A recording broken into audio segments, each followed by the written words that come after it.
Hello, welcome to Recovery Demystified, a show where we explore our relationship to substances from a radical, non-religious, and empowering lens. Our sobriety is not a purity contract. It is an invitation to become curious about ourselves and find our own unique paths to growth and healing. If you've been questioning the role of alcohol or drugs in your life and haven't found the resources that you need, you're in the right place. Let's get started. Hello. Welcome back to Recovery Demystified. My name's Early. I'm so happy to have y'all here today.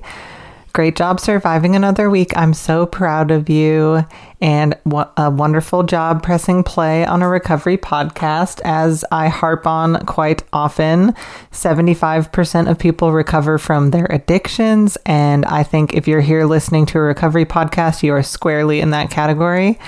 And I'll link that study in the show notes if you'd like to check it out. And if you've been going back and forth and you've been occasionally letting yourself down and sometimes you take one step forward and two steps back, that's totally normal. Pretty much everyone does that. It's pretty rare for someone to just quit once and be done forever. So sometimes I like to think of it as a spiral staircase where we're going up and up very slowly, and although we go over the same spots repeatedly, we're doing a little bit better every time. So I think you're doing a great job. Keep it up. Super proud of you for tuning in. Today, I'm really excited to share with y'all something that was extremely helpful in my recovery. I describe it as a light bulb moment when I started to learn this skill. And like I said, if you've been struggling and you've been going back and forth and you've been letting yourself down from time to time, this one is going to be really helpful. So it's called Addictive Voice Recognition Technique, or AVRT. And I'm going to get more into that in a little bit. First, I want to talk about why it's important. But before I get into that, I just want to mention that this podcast is listener supported. And if you can hear me right now, you're the listener. I don't have any ads on this, and I find it extremely fucking annoying to listen to podcasts that are all full of ads. So if you appreciate that fact, if you get anything out of this show, it would be massively helpful to me if you would contribute in any number of ways. The free ways that you can help are to hit the subscribe button, to share this episode with a friend, or to rate and review. And the ways that you can contribute monetarily to make sure that we never have ads on this show are through our Patreon. The lowest tier there is $3 a month. Or there's a link in the description to our website where you can donate in any amount. Or we have a merch store and you can get cool Toad shirts or Crackhead White Jesus is Coming t-shirts and support us that way. And of course, if you enjoy these tips and tricks and you want to learn how to personalize them in your own life, I'm doing one-on-one recovery coaching now. So there'll be a link in the show notes to sign up for a free 20-minute consultation with me, and we can help you get out of this mess. Okay, so what is addictive voice recognition technique and why is it important? Basically, I think everyone's experienced this, especially with addiction. So, you know how sometimes you, for instance, will wake up in the morning and be super fucking hungover and have a bunch of anxiety and be like, oh, I'm never gonna drink again. And then a few hours later, you find yourself at the liquor store like, oh, what happened? Or perhaps you're just like having an internal debate, like you've experienced some kind of triggering situation and a part of you really wants to do the thing you're addicted to. And then another part of you is like, no, I don't want to do that. Like, I remember the consequences. I remember how bad it made me feel. I made a promise to myself I wasn't going to do that anymore. So basically, when we have two conflicting thoughts like that, it's called cognitive dissonance. And it's really common. You know, people describe like having an angel and a devil on either shoulder, or just saying things like a part of me feels like this, or another part of me feels like that. And specifically in addiction, it's sort of like the visual of the tipping of the scales.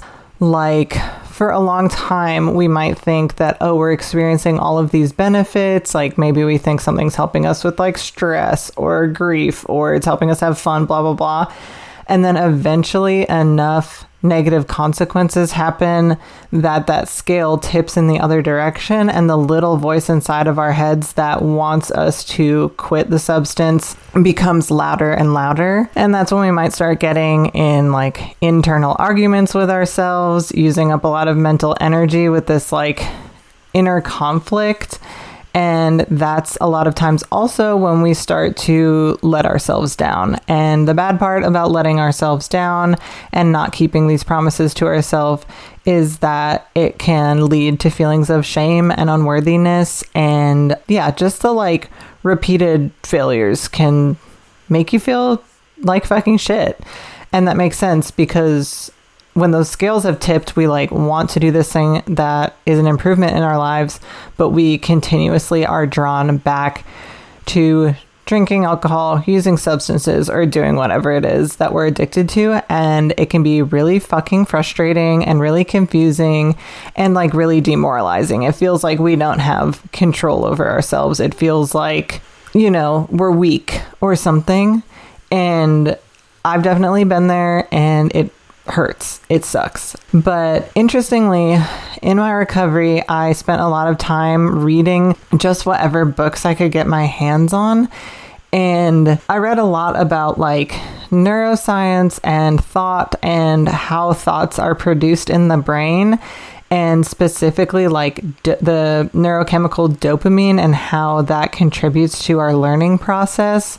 So dopamine gets a false rap as like the feel-good hormone, when actually it's more of a hormone of learning. So the basic function of dopamine is to help us remember to do something that kept us alive. And like historically in, you know, the ancient times before we had all of these addictive substances and smartphones and modern society, our brains have not changed in like 10,000 years, and they haven't caught up with what we're experiencing yet. So our brain has dopamine to teach us to do things that we need to do to survive, right? So in the long ago times, we would get some dopamine for like stumbling across a patch of berries in the woods or something. And then that dopamine teaches us, okay, remember what the berries looked like, remember what they taste like, remember that this is something that keeps us alive. Or we would get dopamine from having interactions with our loved ones that were positive, or having sex, or different things that kept us alive. And the thing about addictive substances and behaviors is in this modern age is that they produce like enormous amounts of this neurotransmitter dopamine in our brain. And where this happens in our brain is like a more ancient part of our brain in the midbrain or the limbic system.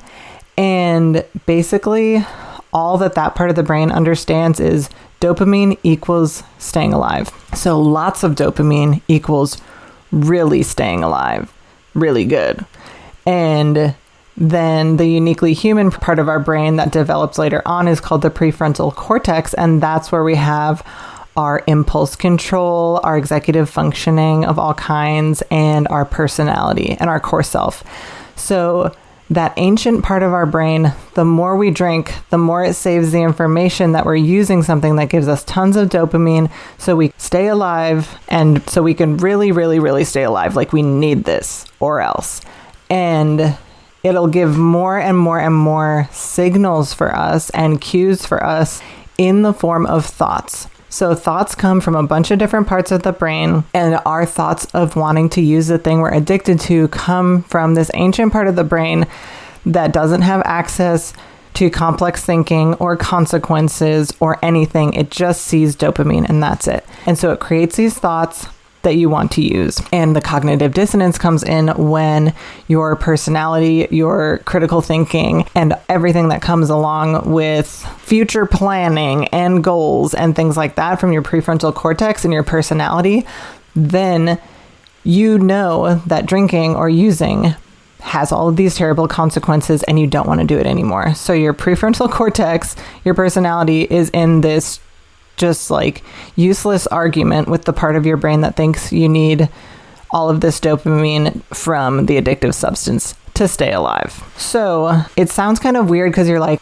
oh, well, I'm not like I don't have multiple personalities. Like, I don't have different parts of me, like, thinking different things. It's like all my brain is just me.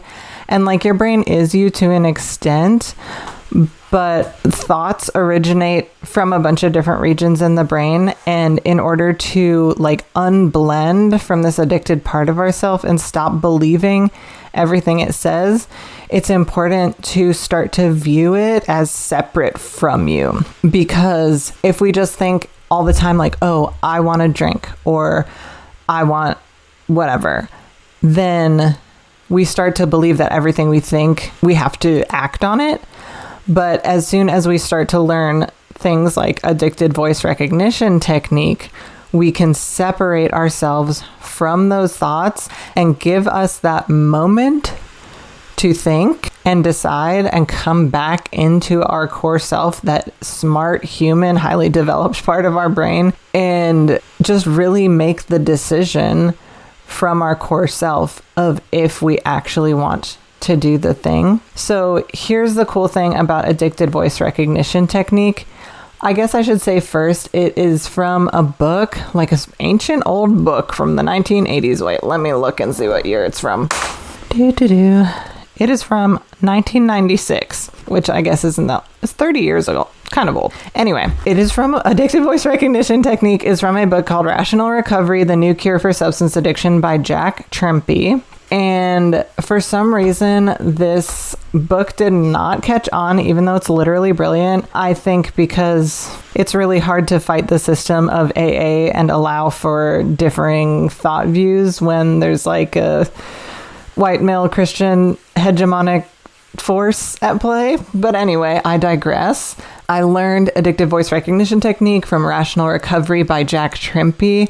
And if you go on like thrift books or something, it's literally $5, like very accessible book to pick up. At that point in my addiction, when the scales were very much tipping and I was just like absolutely desperate to find more information and like skills and resources of how I could ever possibly fucking quit drinking. And then I read this book. And the concept is to look inside of ourselves at our own thoughts and be able to recognize when it is a thought coming from our addicted voice in that ancient part of our brain that is just like starving for more dopamine, and choose to not respond to it. The really cool thing about AVRT is that, I mean, like, you could read the whole book and learn all of the, you know, varying skills and challenges that can come up, but like, it's so simple in its concept. So the concept is, if you've decided you want to quit something, drinking, drugs, a behavior you don't like, any thought that leads to your engagement with that substance, any thought of drinking, any thought of using drugs, any thought of gambling or looking at your phone or whatever else that you might be addicted to, 100% of those thoughts are the addicted voice. And so you never have to wonder like, oh, is this really me? Do I actually want to drink this time? Because as soon as you recognize a thought of using or a thought that would lead you to use or drink or whatever, you can just instantly be like, does it meet the criteria of leading to a desire to use? Yes or no? If it's yes, it's the addicted voice. If it's no, then it's something else. So the simplicity of it is just like so beautiful to me. And when I learned this skill in my recovery, it was a light bulb moment. I was like, oh, there's different parts of my brain creating different thoughts. It's based in survival, which is great. Like, my brain's not out to get me, because there's also that thing when you have cognitive dissonance and you're fighting with yourself, you're like, my brain is trying to kill me, because you're like, why do I still want to do this thing that is ruining my life? So when we're able to also see it as like a part of our brain that is just so desperate to survive and it really wants us to live, I think that also takes a lot of pressure off of us, because then we don't have to feel like we're fucking crazy and part of our brain's trying to kill us. The part of our brain's actually really trying to keep us alive, and we don't have to listen to it because it has a bad idea. So yeah, this book, I mean, I ate this book up when I first found it. It's kind of got an annoying tone. It's a little gimmicky because it's one of those things, it's like this one simple thing can completely cure all people. And I'm like, that's just not a helpful concept for me, because if you do this one simple thing and you're not immediately cured, you're going to just feel like a failure again. So how I see it is a tool in my toolbox, and it is the most useful tool in my toolbox. And honestly, like, once in a blue moon, I still have thoughts of drinking or using that pop up. And I'm so practiced in using the addicted voice recognition technique that I can just completely shut it down immediately, or like almost laugh at it. And the thing about responding to the addicted voice is we don't hate it, right? We don't just want to make it go away. The invitation here is to greet the addicted voice and wonder, like, why are you here today? Because it is trying to keep you alive, right? And as they say, like, what you resist persists.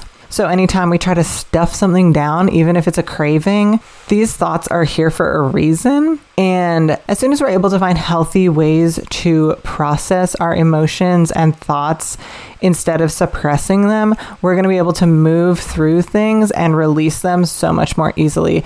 And I sometimes imagine the craving or any difficult thought as somebody knocking at your door, and like this person, the addicted voice knocking at your door, desperately wants to keep you alive and thinks you're gonna die, right? So if that person's knocking at your door and you ignore them, they're gonna knock harder. If you still ignore them, they're gonna break the window, they're gonna break the door, they're gonna get inside because they think that you're dying and they want to help you live.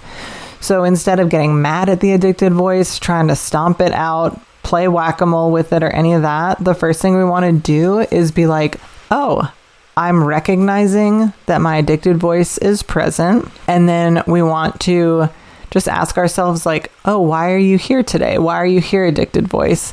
And sometimes it's going to be like, oh, that person really hurt me and I don't want to feel this pain anymore. So I thought if we just had a drink, then maybe we wouldn't be in so much pain. And then you're like, oh my God, the addicted voice is actually like low-key kind of sweet. It's not out to get you. It just doesn't want you to be in pain. It wants you to live. And as soon as we can learn how to like recognize it, greet it, ask it why it's here today, then we can learn more about our needs, and then we can make healthy choices about what we want to do to take care of those needs. Like in the same instance, we're talking about like, okay, someone upset you and you want to drink, and it's because the addicted voice doesn't want you to feel that pain. So instead of doing that, we could maybe have a heart-to-heart with the person that upset us, or we could talk to our therapist about the person that upset us, or we could snuggle with our pets and just feel the unconditional love of our pets that's never going away. Or we could go for a really slow walk outside and look at all the plants and all the flowers and listen to the sounds and just like move through it. And it can be whatever works, whatever you need at that moment. But the important thing is catching the addicted voice right when it starts to speak up, recognizing it's not you, unblending from it, separating from it, and observing it as the viewer of the thought, and just not completely identifying with like, oh, I want to drink, because we know that we don't want to drink. So yeah, that unblending experience is just really, really important. And like I said, it's so simple. It's just, and simple doesn't mean easy, right? Simple means simple. So it's a skill, and we have to learn it over time, and it takes practice, and it might be hard at first, and it might not always work. And sometimes you might just say, fuck it, and you might go get drunk anyway, right? Like that's life. That's having an addiction. So the simplicity of it is that it's a simple yes or no question. Is this my addicted voice? How you tell is you ask yourself, does this thought result in a desire to use? One question, yes or no. Simple, not always easy, but it gets easier over time. The more you practice the skill, the more it's going to become your knee-jerk reaction in situations. And then eventually the addicted voice becomes like bestie, and you just like can greet it with a smile. Some people give it a name, like Paul Churchill on the Recovery Elevator podcast calls his addicted voice Bruno. He calls it the Bruno voice, which is cute. But yeah, I mean, this concept is is not just in Rational Recovery. It also comes up in, like, if you want a different spin on it, Alan Carr in his Easy Way books also talks about something very similar, except he talks about a big monster and a little monster. And the little monster in Alan Carr's book is going to be analogous to the addicted voice. And what he talks about doing is every time you have a craving, you cheer because your addicted voice is, the little monster is dying, which is like not exactly my favorite way to view it, but if it works for you, it works for you. So instead of getting upset that you're having a craving or experiencing FOMO or whatever, every time you get a thought of using, you just choose to be grateful and say, yippee, my little monster is dying. Like every time I don't do what it says, it's getting quieter and quieter and it's over there starving. And then the interesting thing about Alan Carr is he talks about the big monster, which this I think is like a really interesting concept, and I love to think about this. The big monster is societal conditioning, and that's a bit harder to unlearn than our own thought processes because it's constant, it's never ending, right? Like the alcohol industry spends billions of dollars a year on advertising because that shit works. And then since it works so well, people's belief system is going to be that alcohol is fun or reduces their stress or blah, whatever other shit the alcohol industry is advertising to us. So the big monster is societal conditioning, and that shit is just absolutely constant. And that is something that we also have to deal with on a daily basis, more so in addition to the addicted voice in our head. And one thing about these books, like I was saying earlier, it's just like they're both a little gimmicky, and then they're also both kind of like your dad is very serious about this and it's because he loves you, you know? Like they both kind of take that tone, which is a little annoying, but it doesn't make them bad books. I just want to give you fair warning that if you read the books and you're like, wow, this tone is kind of annoying and the gimmicky shit is kind of annoying, it is. It's fucking annoying, but they're both super useful books that I found to be extremely helpful in my recovery and gave me really great skills to just learn how to reflect on my own thought processes and deal with thinking about my thoughts, which is a fucking weird thing to do. And that also brings me to my next point, which is that thinking about your thoughts is not a new concept. It dates back thousands of years to ancient Eastern spiritual traditions of like Buddhism, Taoism, Hinduism, things of that nature, where people will learn meditation in order to be able to view their own thoughts and bring themselves back into the position of the viewer so they can learn that their thoughts come and their thoughts go like clouds in the sky. So Jack Trimpey and Alan Carr are two old dead white dudes and they didn't invent observing your own thoughts. Like those are things that people have done for millennia. And yeah, it's just like interesting to think about how most people go about their entire lives without ever thinking about their thoughts, which is a funny sentence to even say. But the thing about it is that it's essential. We spend a lot of our energy in our addiction and in our recovery having these like moments of cognitive dissonance where we're like arguing with ourselves in our own head. And if instead we could find simple, healthy ways to be able to, y'all, doing this literally reprograms your brain. Because when you get an addiction, the more you're feeding that dopamine cycle, the more that ancient part of your brain grows, and the more that your prefrontal cortex literally shrinks. It physically shrinks as your brain cells are dying. The cool thing is that when you start to do things like meditate or learn to do addictive voice recognition technique, is that you can reverse those changes in your brain intentionally. Meditation has been scientifically proven over and over to regrow the gray matter in your prefrontal cortex, making you better at impulse control, better at decision making, better at planning ahead. And eventually, like Alan Carr talks about the little monster starving and we're all saying, yippee, it's starving. Like that is literally you on purpose rewiring your own brain to not have an addiction anymore. And you're literally growing the smart part of your brain and making yourself more aware and more in control.